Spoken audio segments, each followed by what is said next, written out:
ഓണം വരുമ്പോൾ മാവേലിയും വരുമെന്നാണ് വിശ്വാസം. പ്രജകളെ കാണാനും അവരുടെ സുഖദുഃഖങ്ങൾ അറിയാനും വർഷത്തിലൊരിക്കൽ പാതാളത്തിൽ നിന്ന് ഭൂമിയിലേക്ക് എത്തുന്ന മഹാബലി. അങ്ങനെയെങ്കിൽ ഇത്തവണ മാവേലി പാലക്കാട്ടെത്തിയാൽ എന്തൊക്കെയാകും കാണുക? ഒന്ന് നോക്കിയാലോ. മാവേലി ആദ്യമെത്തുക ഒരുപക്ഷെ പാലക്കാടൻ പാടശേഖരങ്ങളിലായിരിക്കും. നെൽക്കതിരുകൾ കാറ്റിലാടുന്ന വിശാലമായ വയലുകൾ, കേരളത്തിന്റെ നെല്ലറയെന്ന വിശേഷണം ഇന്നും കാത്തുസൂക്ഷിക്കുന്ന കൃഷിയിടങ്ങൾ. ഓണസദ്യയുടെ അരിയിലും പച്ചക്കറികളിലും പാലക്കാടൻ മണ്ണിന്റെ വിയർപ്പുണ്ട്. കർഷകന്റെ അധ്വാനത്തിൽ വിളഞ്ഞ സമൃദ്ധി കാണുമ്പോൾ പഴയ കാലത്തെ തന്റെ നാടിന്റെ ഓർമ്മകൾ മാവേലിയുടെ മനസ്സിൽ തെളിയുമായിരിക്കും. പാടങ്ങളിൽ നിന്ന് നഗരത്തിലേക്ക് എത്തിയാൽ ചരിത്രം കാത്തുസൂക്ഷിക്കുന്ന പാലക്കാട് കോട്ട. കാലത്തിന്റെ പല അധ്യായങ്ങൾക്കും സാക്ഷിയായ കോട്ടയും അതിനു ചുറ്റുമുള്ള കിടങ്ങും പഴയ യുദ്ധങ്ങളുടെ കഥ പറയുന്നുണ്ട്. ഇന്നത് ചരിത്രത്തെ അറിയാനും ഓർമ്മകളിലൂടെ സഞ്ചരിക്കാനും എത്തുന്നവരുടെ ഇടമാണ്. അവിടെ നിന്ന് അധികം അകലെയല്ല കൽപ്പാത്തി, പഴമയുടെ ഭംഗി കാത്തുസൂക്ഷിക്കുന്ന അഗ്രഹാര വീഥികൾ.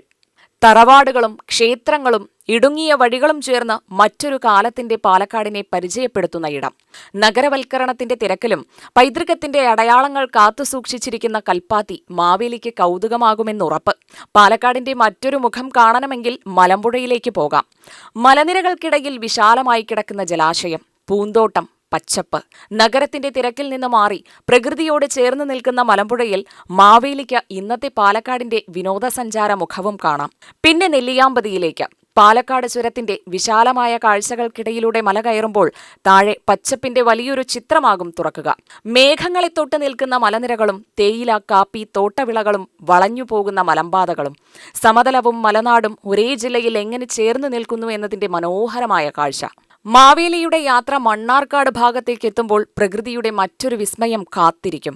കാടും മലയും പുഴയും ചേർന്ന ഭൂമി, അതിനപ്പുറം സൈലന്റ് വാലി. മനുഷ്യന്റെ ഇടപെടൽ താരതമ്യേന കുറവായ കാടിന്റെ നിശബ്ദത, അപൂർവ സസ്യജന്തുജാലങ്ങളുടെ ആവാസ കേന്ദ്രം. നഗരത്തിന്റെ ശബ്ദങ്ങളിൽ നിന്നകന്ന് പ്രകൃതിയുടെ സ്വന്തം ഭാഷ കേൾക്കാവുന്ന ഇടം. പക്ഷേ മാവേലി പാലക്കാട് കാണേണ്ട ഏറ്റവും പ്രധാനപ്പെട്ട കാഴ്ചകൾ ഒരുപക്ഷെ ഇവയൊന്നുമാകില്ല, മനുഷ്യരായിരിക്കും. ഓണത്തിന് നാട്ടിലേക്ക് മടങ്ങിയെത്തുന്നവർ, പൂക്കളമൊരുക്കുന്ന കുട്ടികൾ, സദ്യയൊരുക്കുന്ന കുടുംബങ്ങൾ, വയലിൽ വിയർപ്പൊഴുക്കുന്ന കർഷകർ, ചന്തകളിൽ ഓണപ്പൂക്കളും പച്ചക്കറികളും വിൽക്കുന്നവർ, ഒരുമിച്ച് ഓണം ആഘോഷിക്കുന്ന ഗ്രാമങ്ങൾ. കാരണം മാവേലിയുടെ കഥയിൽ ഏറ്റവും പ്രധാനപ്പെട്ടത് കൊട്ടാരങ്ങളോ സമ്പത്തോ അല്ല, മനുഷ്യർ തമ്മിലുള്ള സമത്വവും സ്നേഹവും സമൃദ്ധിയുമാണ്. UTV news, Palakkad.